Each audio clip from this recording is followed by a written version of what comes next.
Hello, everyone, and welcome to Jump Up Supercast, the only podcast on the internet where we're back to being M for mature, baby.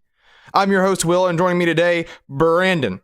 Game over, yeah! Noah. We're going to make a Christmas special. It's PG-13. Ills. I don't ever know what you guys are talking about. And Moosey.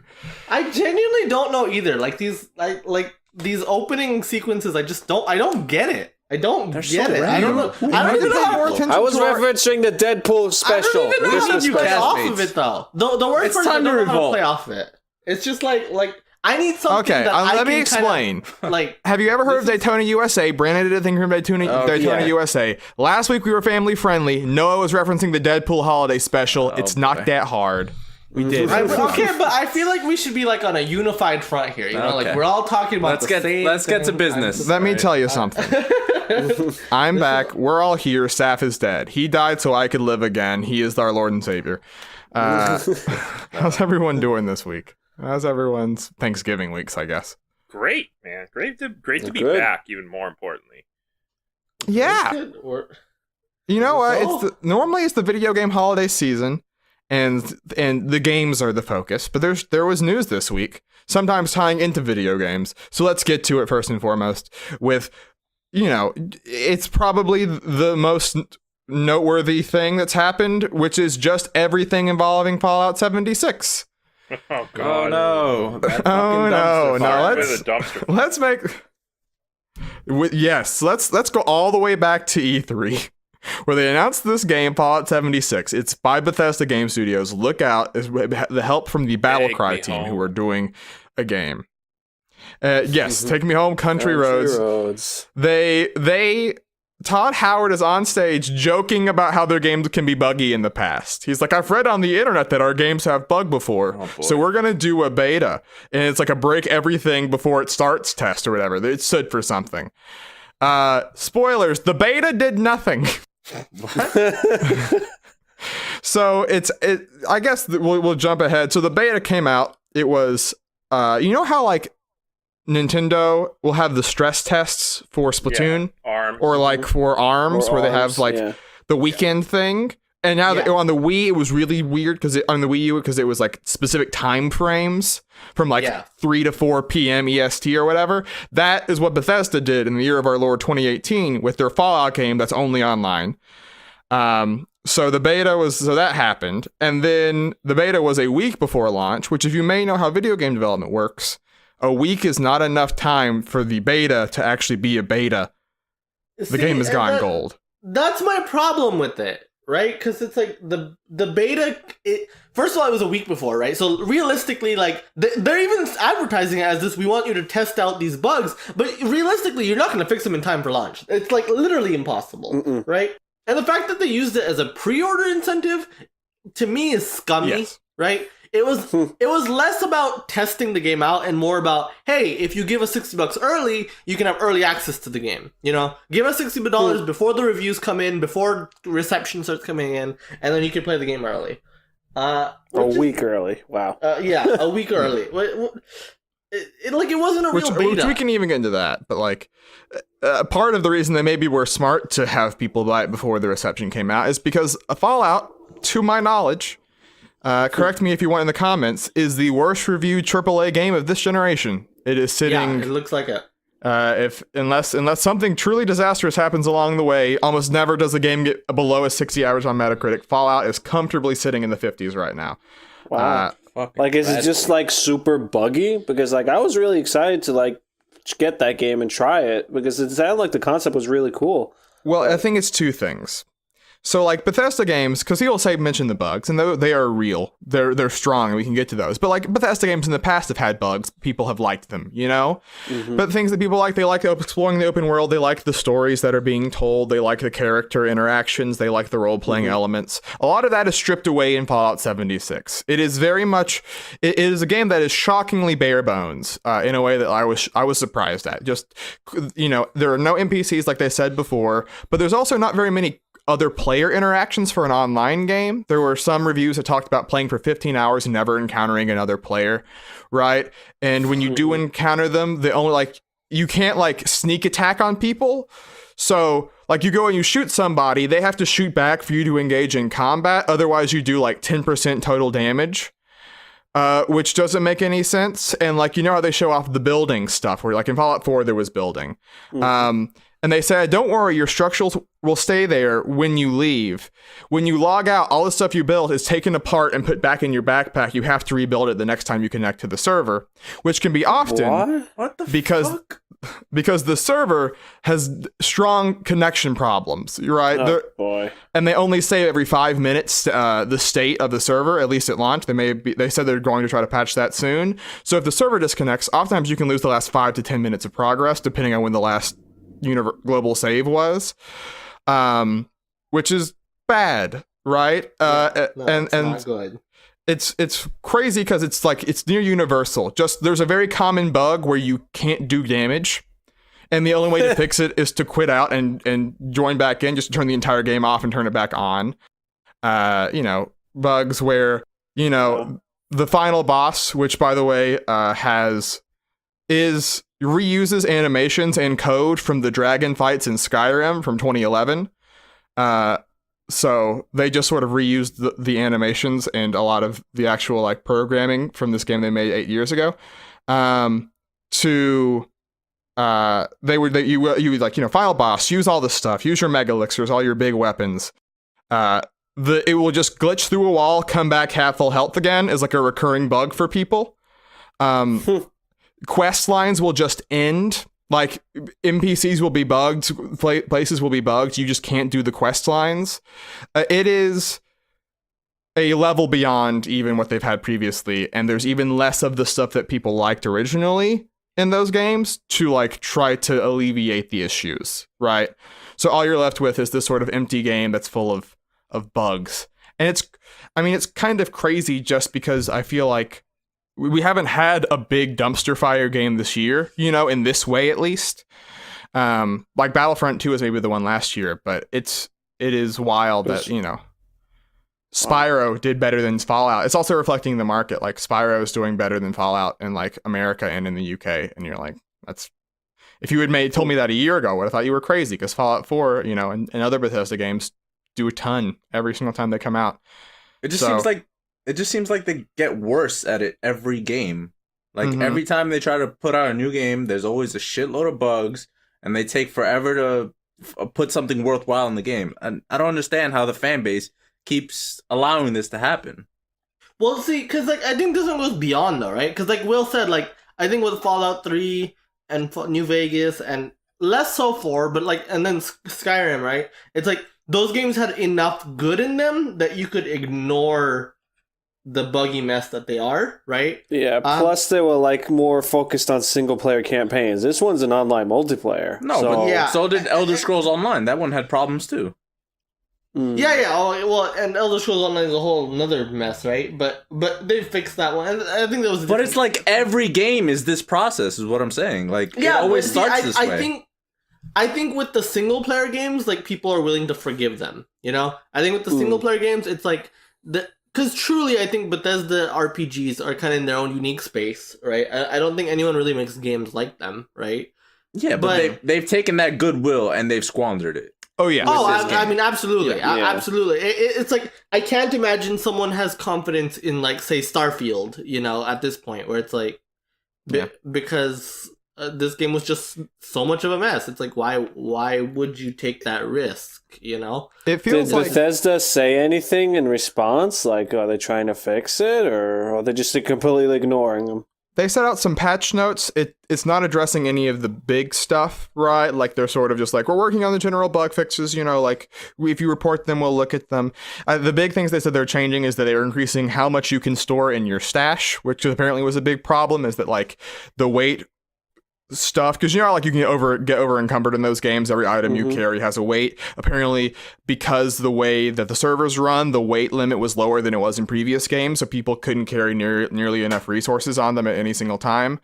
So they're working on that, but it's generally not exciting. There's nothing there that you're like, oh, it seems like they're really working on turning this around. I mean, it'll take time, but like sort of to Ilz's point, like I think part of it too is it feels like they're almost still in the mindset of where they were when Skyrim came out, you know, where like one, they're using the same engine, so like as they're trying to stack more and more and make more and more of this Frankenstein's monster of like a game engine to get it to work, those bugs that are there, like from Fallout 4 and even Fallout 3 are still there. They haven't fixed them because it's the same base code. They're adding more bugs on top. And like, you know, if you could get away with that when Skyrim came out or even when Fallout 4 came out, but now, you know, this is a year where the Red Dead Redemption 2 exists, you know, in a world where Breath of the Wild and Witcher 3 exist. Like, we are getting, you know, Horizon, these big open world games that aren't buggy messes, that are fun to explore. Yeah. And they look worse because it feels like they haven't tried to stay up with the times and how the rest of the market has improved with open world game design since then. Yeah, it seems like every other game studio is held to a standard that is reasonable. Like, don't set out a broken game. And Bethesda keeps skirting this issue, like, every time. I mean, this is the one where they're not. And I think that's part of it, though, right? Is like, since because I think when Skyrim came out, truly, like, I don't know if you could say there was anything of that scope, right? Of Skyrim. But, like, 7 years later, like, yeah, you have, like, The Witcher 3, and you have Breath of the Wild, and you have Horizon. Like, these big, sprawling open-world games that are pretty polished, you know? Like, they don't have these big issues. I think it's the situation where, like, the world has changed. Like, single-player open-world games have changed, but Bethesda hasn't, right? They're still the same company they were in 2008, 2011, you know? The kind of games they are making haven't really changed, but except with 76 it is a different kind of game, but it's like it's stripped away of all the stuff that Bethesda games are known for is I think the most wild part, the good parts, right? You like know, the good part of a Bethesda game, the reason you're willing to wade through all the glitches and messes and everything else, right, is because like Bethesda games have this certain thing to it, like that no other game really does, and 76 strips that all away. You're left with this empty husk of a Fallout game, and suddenly like these bugs are not acceptable anymore. It's like there's no payoff for me suffering through these bugs. And it's them chasing the dragon a little bit, right? Because this is clearly, games take a while to go into production, but like this and Metal Gear Survive are the two things that came out this year in my brain. That, like, Rust was a game that came out, right, that did crazy on Steam and all this other stuff. And so clearly they were sort of like, survival games are big right now, let's go for a survival thing. But Rust was $15, right? Like, yes, you know, this is a $60 game that also has microtransactions in it, right, as we can get to with the special edition and what they compensated. Like, you know, it's asking for so much as a $60 product when you look around at everything else are coming out and you're like, you feel like you are, like, they haven't seen the world around them in a year, you know, like they don't understand. Well, if you're going to put out a game, put out a polished game. That's all I'm asking. Put out a game that works. Yeah, I mean, come on. See, but I think they could even gotten away. I think they could have gotten away with releasing a buggy mess if this was a free-to-play title, you know? Sure. This is, if they had labeled it early access, made it free-to-play, the only monetization is through microtransactions, right? I think in that world, Fallout 76 could have not necessarily thrived, but at least been received way better, right? But it's like, yeah, it would have been understandable, I guess. Yeah, but I'm paying $60 for this product that is just awful. Yeah. You know, it's like they sold you a promise, is what they sold you. I mean, I wouldn't want to pay $60 for shit, but I'll play shit for free. Like, catch me playing Roblox. Sure, right. It's shitty, but I'll play it for free. Why not?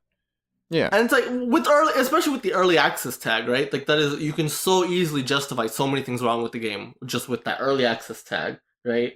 Yeah. I think PUBG benefited from that a lot, right? Where it was like, PUBG had a lot of problems to it, but it had like a good idea, and that's all it coasted on for a while. Yeah, it had a good idea. It was $30, and they labeled it as early access, so you know coming in that there's gonna be issues, you know. Versus like a release that you expect when you buy a, like, not obviously some people buy digitally, but like, so not, I'm not being literal, but when you buy this physical boxed product, right, with this premium price tag, it sets an expectation. And that from a franchise, this should be a finished game.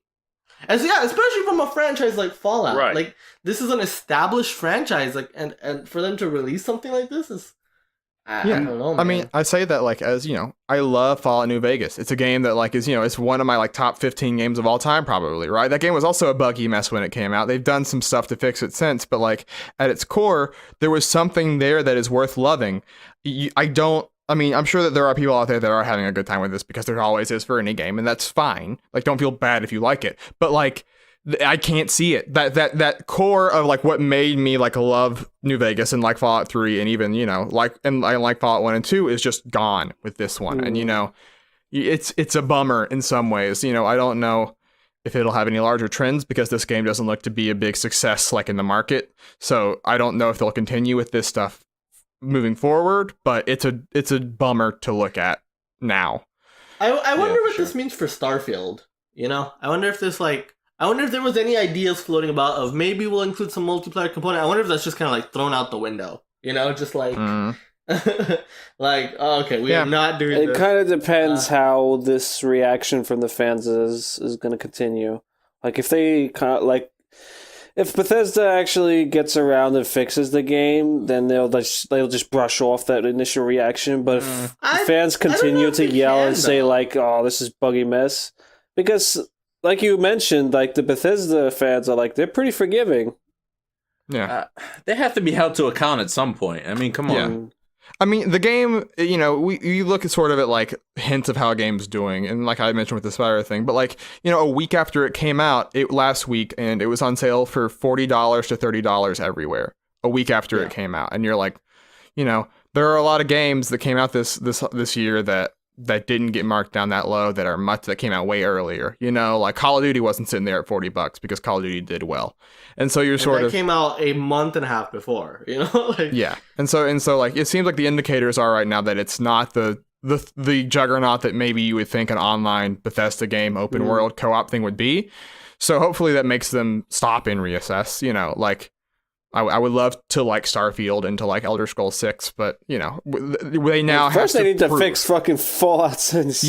Yeah, like it's now a thing. Like Ill said, they burned all the goodwill. I wonder how much of it is like how much do you just cut your losses at some point, right? Like just be like, hey, all right, 76 failed product. Let's just move the fuck on, right? Because I think that'll piss off a lot of people. Do that either. Yeah. Like, no, but see, cause the way I see it, like Mass Effect Andromeda, not nearly as much of a mess to be fair, right? I don't even think it's comparable. But I think with Mass Effect Andromeda, BioWare they had DLC planned, clearly, right? But at some point they were just like, let's just... Yeah, okay, but that's a different issue. That's DLC, that's not like the main game. Yeah, I know, but like I'm saying, like how much is it worth fixing Fallout 76 versus putting resources onto Starfield or Elder Scrolls 6 or whatever, I wonder. Well, in this situation, it would leave them with a bad reputation, and it will affect the sales if they don't correct their mistakes. Yeah, I would hope that they would have enough people on staff to be able to sort of try to do both. I don't know how that stuff. But because like realistically, like you look at how small Bethesda Game Studios is compared to a lot of AAA developers who are working on these ongoing. Bungie is triple the size, and all they work on is Destiny. They don't do anything else but Destiny. No. But I mean, I don't know. It's just one of those things that's like, I hope that they make good on it. I don't expect them to, but like, I mean, until the next games, where like 76, I wanted to be like, oh, maybe there's a chance that this will be good, right? I think like I was in a very similar camp to where Noah was too, where like I wanted to try it out. I want that game to play, like to get fixed. I really want to play it, but I'm not going to now if it's a fucking buggy mess. Yeah, and so like the next game they come out with, I'm gonna have, and I was always a guy that was sort of like willing to forgive a certain amount of bugginess, even in a ton of games, but not anymore. That goodwill is burned, like Il said. It's gone now. I guess my question with Fallout 76 is fixing the bugs. Is it underneath all that? Is there a product that's worth it? Is there a product that is actually good beyond just the buggy mess? Because I think like a key component of this game is how they've stripped away what's so good about a lot of Bethesda games. So I wonder like. Even if this game was polished... Well, what was the point of making the game in the first place, then, if it wasn't worth fixing? I mean, that's what I'm asking. Like, why would you make a game that is devoid of anything your studio is known for? Yeah. I mean, it's... we should probably, like, like move on, I guess, because Yeah, we've talked on this for a while. But like, I think that there's a promise. Like in high school, my friend was like, "Dude, imagine Skyrim, but you could play co-op." And like and I was like, "Yeah, dude." And so like, I think that there's a scenario where like that could be like a big deal. But if it's I know high school. But if it is, but we want it to be Skyrim, and we want to have all the stuff that we like about Skyrim just with co-op. This is Fallout with co-op with none of the stuff that makes us like Fallout, So we'll see where it goes from here. But if you do like, especially the first two Fallouts, maybe a thing you should look forward to next week is the Game Awards, because those are coming up, and the Game Awards are a weird thing because they're half Game Awards, half announcement show. And one of the games that was announced that will be shown off is the creators of Fallouts 1 and 2 are going to announce a new game with Obsidian. So look out for that. And we can sort of spin that off into talking about overall all the little rumor mills floating around about the Keeleys right now. Old Jeff. And the big one is, so there's a little bit of backstory for this one. There was a GameSystemRequirements.com is a website. It does not sound like a legitimate one, but they listed Devil May Cry 5 about a month before it was actually shown off at E3, and they got and so people sort of were looking at them recently and found, they listed a game, Superman, World's Finest by Rocksteady. I think specifically, not even just like developer. I think they literally, the title was Rocksteady's Superman, World's Finest. So it's like really point at you, hey, this is Rockstar's game, But before we get too deep into that one, Rocksteady. This has the thing that happens sometimes where a fake thing will happen maybe, and it'll get like a real thing started up. And so basically, the man who I am contractually obliged to mention every time I am on this podcast, Jason Schreier. A guy who does have sources. If there's anyone in the world that has sources, look, that man has scoops. All right, he has scoops, and he was saying he didn't say too much on what Rocksteady's new game is. Simply that it is not Superman World's Finest, and it's not a Justice League game. Now, if you don't know who Rocksteady is, they did the Batman games. They are owned by Warner Brothers, so they're working for them. Very good. Those games were. Yes. And he said it was a group of superheroes game. Yeah, a group of superheroes. I think that was a tidbit mentioned, though. Yes. A group, but not the Justice League. So it's like, what is the next spot your brain goes to that is a Warner Brothers owned Teen group Titans. of heroes? Well, so I think Teen Titans is what we're hoping for, but I feel like it's worth noting it could be something like Suicide Squad, because Warner Brothers did have a game like that planned that we know was canceled. But they canceled it, another studio. No, but this was by another studio, and so it makes you wonder: I mean, the movie made money while being bad, and there's a world where the game could be good and the movies are bad. No, I believe that. I'm just saying. I'm just throwing out the possibility that X-Men Wolverine could be working on a Origins. Suicide Squad game.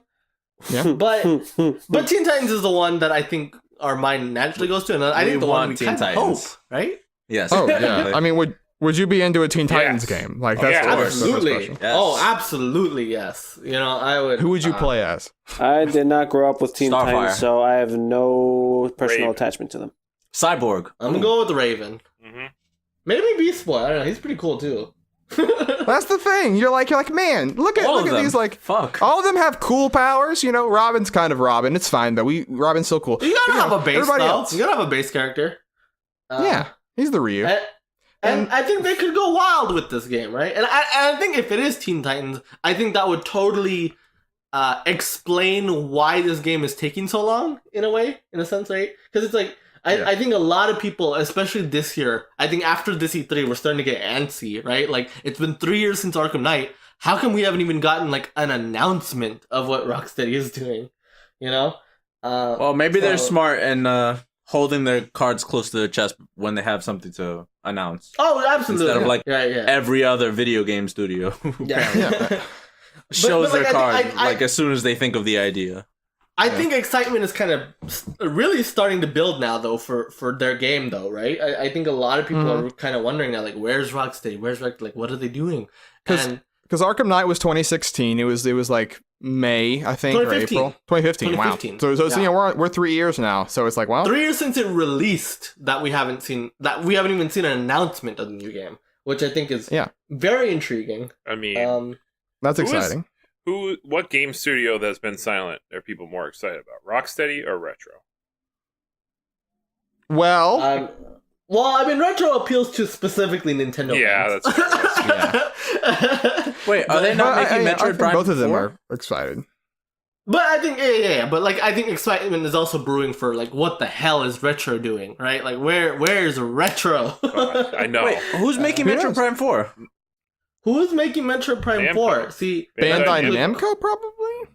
The rumors are pointing to Bandai Namco. Oh, yeah. okay. Yeah, we talked. which That was like is- one of the very first episodes we talked about. But like, Mhm. we also talked about Car Fox, which maybe is Retro's game. We don't know. Car Fox. I've been really trying to make Car Fox catch on. I think it's working. But you know, and so I mean, I guess we can mention that Nintendo the last couple of years of the Game Awards has been there. We saw the first gameplay of Breath of the Wild ever at Game Awards 2 years ago. We saw Bayo 3 and the collection, and also Breath of the Wild's DLC Shadow dropped there last year. There's rumblings about Metroid maybe being at Game Awards. Would we be? I mean, it feels like a dumb question, but Metroid Prime at the Game Awards, would we be excited? Fuck yeah. Fuck yeah. Please. Damn. Please, Oh, I baby. want to It's see time. this game. And not only that, I hope we see Metroid Prime 4 because I think that would point towards the 2019 release, right? Which would be Mhm. extremely exciting. God, And 2019 be lit. right now, I'm kind of thinking, 2019 lineup. I think as it is, without announcing anything else, I think the Switch 2019 lineup is already stellar, right? When you add Metroid in there, oh baby, it's even better. And I think they're going to try to position that in this December slot that they did Xenoblade and Smash Brothers, right? But also, there's been rumblings of Prime Trilogy, and I hope that pans out because That would be I sick. think, because me personally, like I've only played Prime 1, like I've not played Prime 2 or 3, right? Woo. So, Wow. Had the trilogy. What the hell? look, I didn't get Get around out of to here it, right okay? now. I'm Immediate sorry. anger at that was good. Look, I'm sorry, I haven't gotten around to it. But if it's on Switch, I can finally get around to Prime 2 and Prime 3. Uh-huh. You know? Get around them right now. I bet your ass I already owns that shit. mean, I do own it. See? But I will. That's what I said. You bought the last trilogy. But I will play He doesn't- it on the Nintendo Oh my Switch. god, And your not just bitch me, I ass think won't there's- even. I Come think on. There is a lot of people. I'm- There's a lot of people I think out there who are vaguely excited by Yeah. the idea of Prime 4 who have not actually played Metroid. Because if you look at sales figures, Metroid actually doesn't have that broad of a reach, right? But I think the Switch is this chance, this very unique opportunity for Metroid to really explode, because I think right now at this point, Metroid has gotten this kind of mythical status of like this Nintendo franchise that's so amazing that, you know, we haven't seen for so long. I think that's starting to get to a lot of people who haven't actually played Metroid. And I think, I mean, just Switch software is doing very well. We can mention Yeah, it very Switch software is briefly. doing. You know, they had and their I best think Black Breath- Friday ever. Yes. You know, like Yes. this year. And you know, Mario Party, fastest selling Mario Party ever. You know, Pokemon's doing very good. It's just, you know, Metroid Prime, if there's any time for Metroid to really bust out and like reassert itself and, you know, have us feel confident in it as a series again, like continuing on, it's Prime 4. Definitely. It would be on Switch. Yeah. And I think- because also I think Breath of the Wild kind of set this stage for like that kind of game specifically to do well. You know, because I think like Breath of the Wild and Odyssey, I think fill this niche of like they kind of define the system year one, and these are like big sprawling adventures. And I think to be fair, like I don't think the 2018 lineup has been bad or anything, but like and 2019 is looking great. But I think filling that audience's thirst, you know, we haven't really seen anything, and I think Metroid is perfect for that. You know, Oh, yeah. this perfect. Well, they should definitely. Brandon, you had well, something they queued up. should definitely re-release Metroid Prime trilogy. Don't get me wrong. Mhm. I agree with that 100%. It'll introduce a bunch of people to the series. People will be. I'm sure it'll sell great, and it's a good way to get people into the franchise. But Muzzy still won't play it. Don't fucking at me. I mean, Lying ass son of a bitch. Already owns it. He will not fucking play. He could already have, if he wanted to play, he already would have. He already owns it. Don't fucking fuck with me. Okay? Look, I played Prime 1. What more do you want out of me? I will play 2 and That's what we 3. want. It's a pretty obvious demand. 2 and 3 I will get to on the Nintendo No! Switch. Do it now! You already own it, But- bitch! Well, he doesn't have his Wii U. He's a dumb idiot. But we'll see. Also, a rumored game that Keighley, because he said there's going to be 10 unannounced games. The last one, sort of to mention while we're on it. At least 10 or more, whatever. But it was the Russo brothers, the directors of the Avengers movies, are going to be there presenting. So if Square Enix has I that, wonder. yeah, Square Enix has that Avengers game that they're supposed to have out eventually, and also they have a random big spike in their whenever they show off their earnings, they have to show their projections. They're like, suddenly we're gonna have a giant spike in Q2 of 2019. Not gonna tell you what it is though, and it's like, well, I wonder if it's the one game that you haven't announced. And like why else would the Russo brothers be here? Come on. Like the Avengers. Fortnite. Yeah, well, Thanos wasn't Fortnite. I remember. True, but Square Enix did say last year when they announced this Avengers project, they said you will hear more about this game in 2018, right? The clock is ticking. Skin of their teeth. They'll sneak it in there. 2018 is not here for much longer, so if that game is showing up, it's gonna show up at the Game Awards. So there we go. That's the little Keighley's preview. Next time we'll be recording this podcast. It will be like right before Smash and right before the Keighley. So we'll go straight from this to that. So it'll be exciting.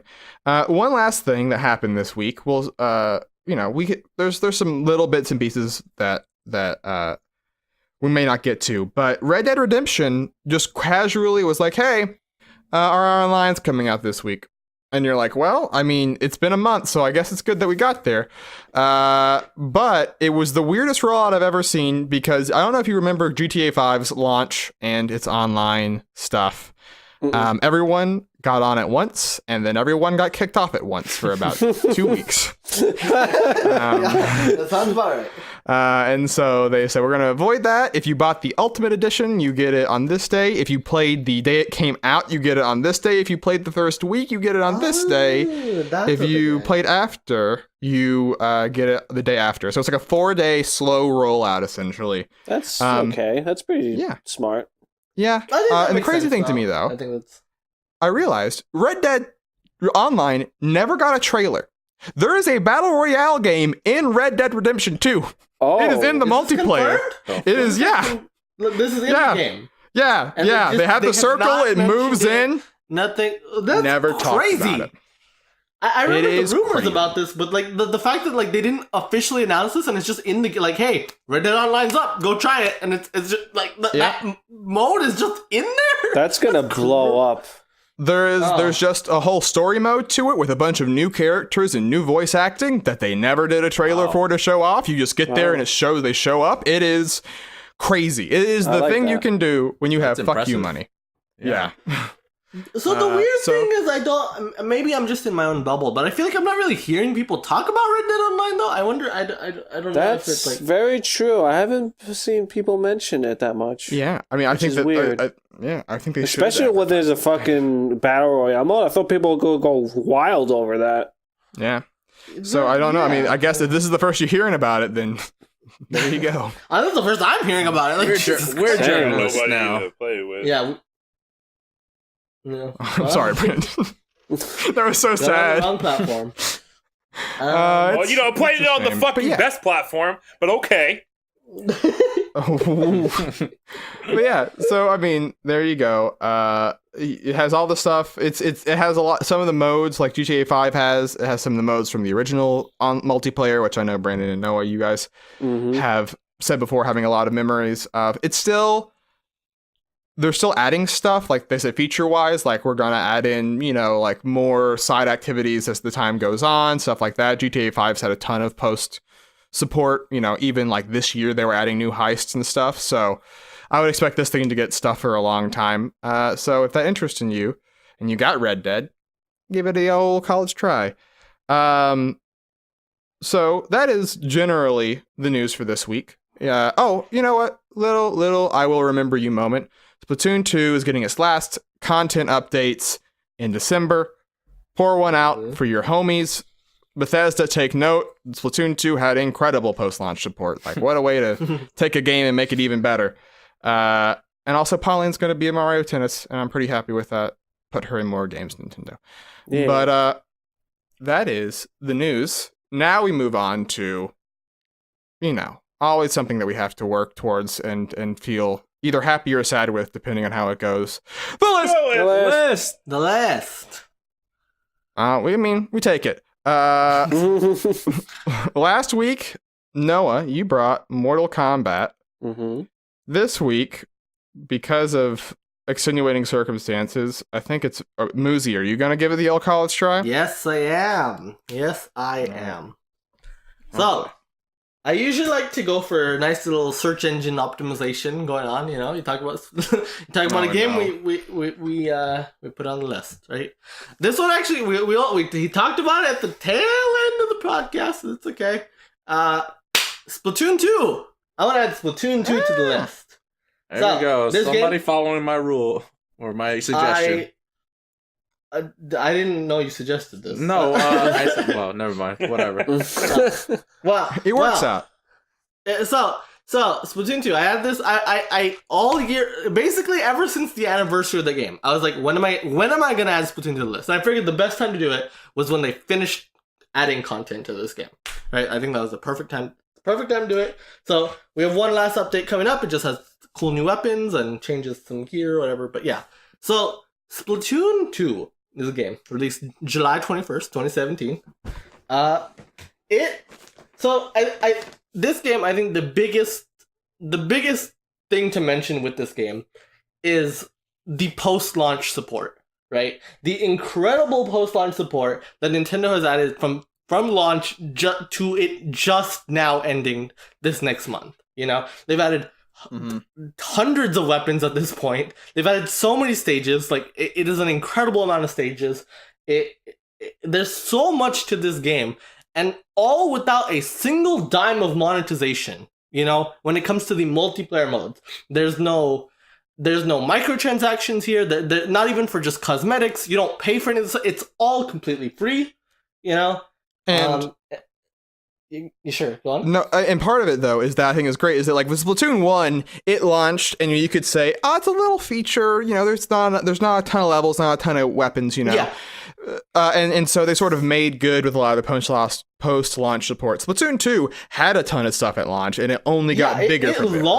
It launched as a fully featured game. Like, from the beginning, there was, like... Because, you could laud that criticism at the first Splatoon game, right? Whereas, like, it kind of was, like, light on content, whatever. But Splatoon 2 launched with a ton of stuff. Like, almost to the point of what Splatoon 1 was at the end, And the fact that they added more and more and more and more to it, it is insane how much they have added to this game on a already fully featured game. I think it's worth noting. I don't know how much we take into consideration paid DLC, but Octo Expansion was a fantastic experience that really fleshed out this game. And I mentioned this on the Thanksgiving episode, but I think what's special about Splatoon, what it does that no other Nintendo game does, at least to in my eyes, is have such a insane focus on the world and the lore behind it. These characters are really brought to life in just fun ways. They really just focus on making this like a real living world. All the bands that play the music that you hear in the game, they all have a story to them. There's a reason why they're doing what they're doing. Hell, the actual story of the game in the hero mode started with the Splatfest that they held at the end of Splatoon 1, just as a fun little thing that they did. And I cannot gush about Splatoon enough, and which is why it's gonna be a little controversial here. Oh boy. I like Splatoon a lot. I think it is one of the finest games on the Nintendo Switch. Oh boy. I think it's one of the finest games Nintendo's Brace made. yourselves. I think at the bare minimum, it should be above Mario Kart 8 Deluxe. But, to me, it is the second best game on the Switch, so it at least should be above Super Mario Odyssey. No. Boom. No. Sorry. Now I know no one's gonna agree there, but I will fight for it to be at least above Mario Kart, if not above Metal Gear Solid. I haven't played this game, but the fact that it's a brand new game instead of a port, I think works in its favor to put it above Mario Kart 8. Well, Mario Kart 8, I mean, And that's The only it's- real bad thing I can say about Splatoon 2 is that it has the stupid stage rotation thing. You only get to play 2 fucking stages. yeah. Well, I mean, is it not? Is it don't not a think bad it's an thing? issue, though. With so And, much like, content that here's they what- add to the game, why are we still playing 2 I mean, you fucking can still stages select every your own stages 2 if hours? You have a group of people. Yeah, Oh, if you have yeah, a group of okay. 8, you can do that. And the thing is, there's so much stages that generally, at this point, if you turn on the game, you're probably playing a different set of stages than you did before. And even playing the same stages, I think this is something me and Brandon can at least attest to, because I think out of the group, me and Brandon have played this game the most, right? Yeah. I've never gotten tired of playing the same stage, if I'm gonna be honest with you. It has not gotten to the point. I think the core gameplay of Splatoon, especially Turf War, but that's not even to mention the other modes in this game, but just the core, like, splatting the most ink, it is so satisfying. It is so fun. The mechanic, just the central mechanic of you squirt your you squirt your ink, right, which is your dude. which is your ammo, but then the refill and sprinting is the same action. Is so brilliant. I think just that core conceit. I'm not is so saying that the brilliant. game mechanics or the gameplay is bad or anything. It's still an amazing game. I'm just saying there was no reason for them to have that fucking limitation again. Nah, it's not And it really a annoys the fuck out of limitation me. as it was. I don't consider it a limitation. I will say- especially with No, but that's the thing. especially Like, with it has like almost it's only double, 2 like triple. hours. It's I mean, only not 2 even. hours. I feel like that we could go. We may go forever on this thing, but I will say It's that, a like, bad thing. yeah. I mean, and you could like factor that in with where you would rank it. But I will say, in comparison to Mario Kart 8, right? Because that's sort of the game we're looking at right now. The stage selection of Mario Kart 8 Pro Online is also bad. It's also like not like the either Yeah, like the 3 options in the point. random is like Dumb. oftentimes, and also just the random roulette of who gets it. It can oftentimes. I feel I like At it least you wins get to important choose a stages. fucking stage. No, but people have seen in the game code that in Mario Kart 8 Deluxe, certain stages appear of your selection more often than others. There's certain stages that Really? just naturally appear more in your selection. Yeah, You know? and then you Real could be dumb. playing with a guy like Saf, who will pick the same stage over and over and over and over again on Over and purpose. What is it, Moo Moo Moo Farms? Meadows. Yeah, so I mean, I would be comfortable putting it above Mario Kart, I think. I Now- feel like I would as well. There's a lot to be said about Splatoon 2. I mean, Muzzy said we played it a lot. I played this game hundreds of hours. Okay, not just 100 hours, but hundreds. Like, it's over 200. I don't know exactly how much it is. Definitely the most I've played of any Switch game. I played it more than the first game. And I will say, I know that the stage thing is, it could be better, right? It's not a perfect thing. But in the first game, I got tired of stages. In the second game, I have not one time been like, oh, I'm so fucking sick of playing this stage. Because there's so many stages. And I'm having so much fun that honestly, the 2 hours seem like they fucking fly by. Like, I'll be playing the game, I'm like, holy shit, the stages are changing already? That was a very, very fast 2 hours. Because I'm having so much fun. I don't even care. Like, I do. just having a blast. Oh, sorry. The game is Yeah, it just- wasn't as bad as it was in the first game, but the fact that it was it's just still there. Yeah, just but it's whatever. almost a moot point. Like, it's not really that annoying anymore. I And would genuinely, to like, shout it out. has taught me. I think like I have learned the stages of Splatoon so intricately, more so than any other multiplayer game.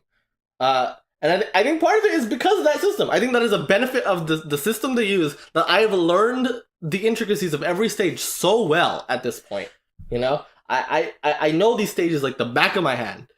It's also probably because it's your most played game, but that's Yeah, I want to mean, sure, shout out but- though Salmon Run. I think Salmon. Oh, Run. yeah, Salmon Run is really we good. haven't I even enjoy touched that. Such on a- one of the best additions to the game, right? Salmon Run. Yeah.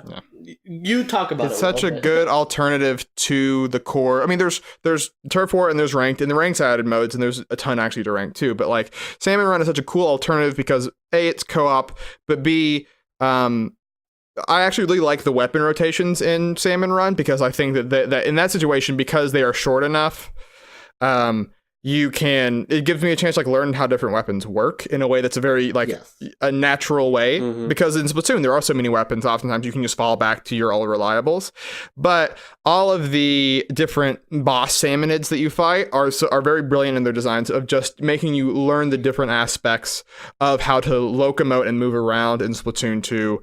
It's almost a good like tutorial in a lot of ways for what you will use in turf mode and rank mode, like Well, I wouldn't say like you would use those methods in turf mode and rank mode because it's playing against the AI is completely different from playing against the player. But I get what you mean. It's just the base level of like how to use a weapon. How to use a weapon that you don't necessarily normally use, right? Like I think if it wasn't for Salmon Run, I would not touch chargers ever. I still don't touch charges because they're shit, but okay.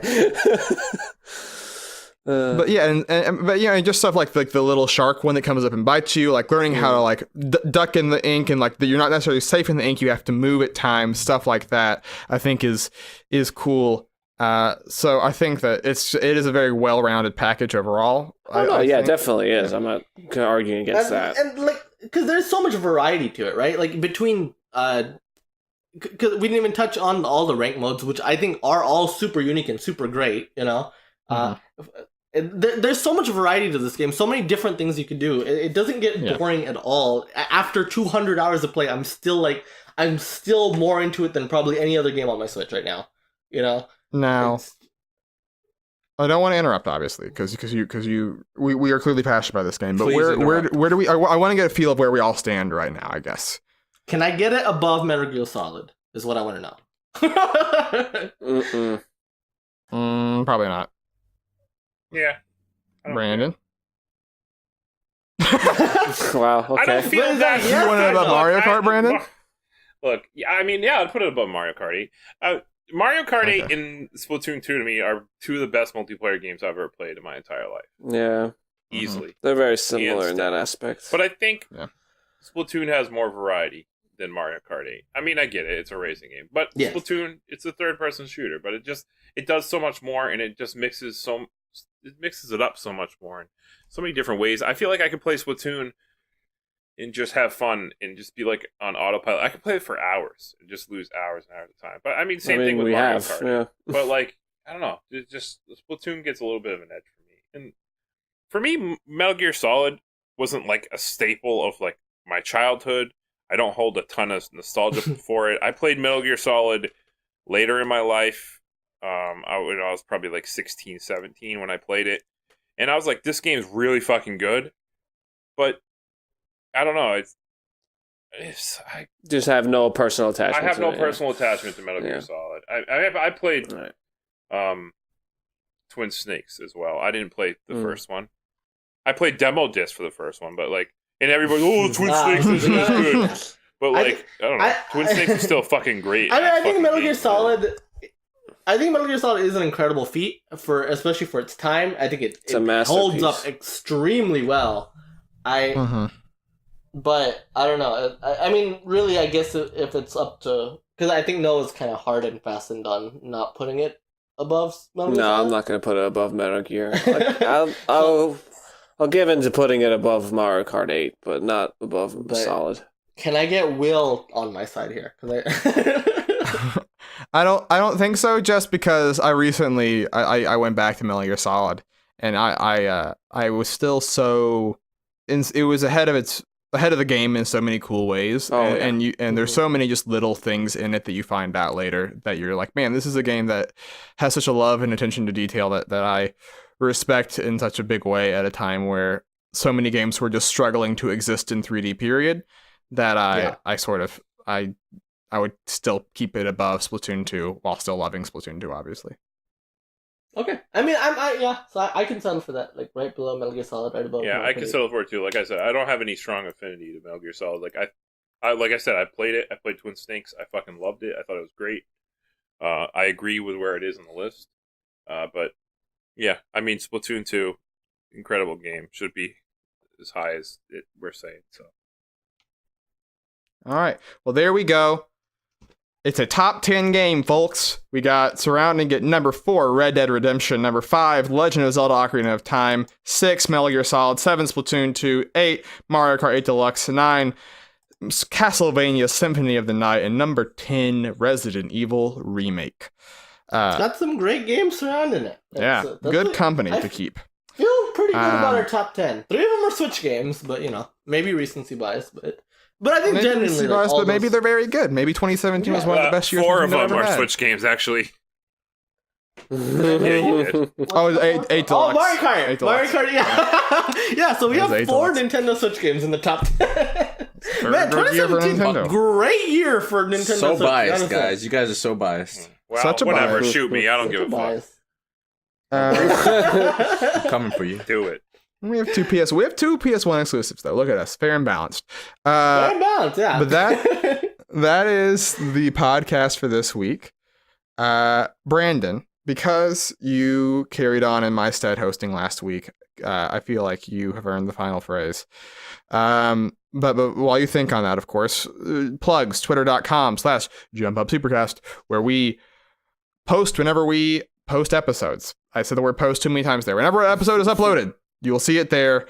Of course, your podcast feed of choice. Please rate us 5 stars. We always appreciate it. Also, Instagram.com/easyallies, where Brandon posts things related. Easy Allies? What? Easy Allies. Hold on. Well, Jump Up Supercast. It's fine. I'll put my head on the microphone there. It's fine. Jump Up Supercast. That is the place where Brandon posts things, not anyone from Easy Allies. That is, of course, also where we talk about the Game Club. He posts pictures from the Game Club. The upcoming one, of course, Mark of Nice little Cree. sneak peek. Mark of Cree. Please look forward to it later this week. PS2 game picked by Ills. Yeah. A lot to talk about with it, I think. I'm excited. I got a lot of stuff And about that Don't we all? but that is the podcast. That is us in all the places you can find us. Also twitch.tv/jumpupsupercast. But that is all I have to say. Brandon, please take it away. I just want to say that I hope Bayonetta 3 gets some gameplay footage at the Game Awards this year. And if you haven't, please go out to your local game store and pick up a copy of Bayonetta 1 or Bayonetta 2 on whatever you can play it on, and play those damn games because they are fan-fucking-tastic. And Bayonetta 3 is coming, baby, and it's going to be a good-ass game. Please, do yourself a favor. If you love video games, if you love action games, if you love just cool shit in general, play Bayonetta. Just do it.